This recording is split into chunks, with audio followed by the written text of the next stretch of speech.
রবি সীমাকে বিয়ে করলো। রবি অনেক নেশাখোর ছিল, যার কারণে হঠাৎ একদিন অসুস্থ হয়ে গেল। রবি তার মাকে বলল, মা, আমি উঠতে পারতেছি না, হঠাৎ আমার এক সাইড কাম করতেছে না।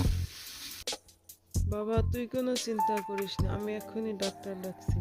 ডাক্তার আসলেই তোর অসুখ ভালো হয়ে যাবে। রবি আর কোনোদিনই ভালো হবে না, তার এক সাইড প্যারালাইজ হয়েছে, সে আর কোনোদিনও ট্রাক্টর চালাতে পারবো না। মা, কতদিন আর না খেয়ে থাকবেন? এবার তো একটু কিছু মুখে দেন। আরে বৌমা, আমার তো ভবিষ্যতের চিন্তা হইতেছে। আমার একটাই বেটা, তাও আবার প্যারালাইজ হয়ে পড়ে রইল।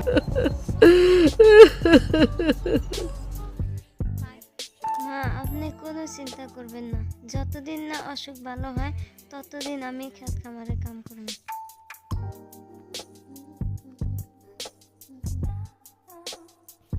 এ নাও বৌমা, জলটা খেয়ে নাও। বলো তো, কামের প্রথম দিন তোমার কেমন লাগবে? কাম তো ঠিকই আছে, যদি ট্রাক্টর চালাতে পারতাম তাহলে আর একটু সুবিধা হতো। না বৌমা, লোকে কি বলবে? মেয়ে মানুষ হয়ে ট্রাক্টর চালাইবে। লোকের কথা বাদ দেন তো, লোকের কথায় কি আসে যায়? ঘরে চুলো না জ্বললে কি কেউ দিয়ে যাবে? আরে বৌমা, দেখো কে এসেছে। বলুন মা। বৌমা, তোমার মামা এসেছে। তুমি ডাকছিলে না তাকে? মামা আজ থেকে আমাকে ট্রাক্টর চালানো শিখাবে।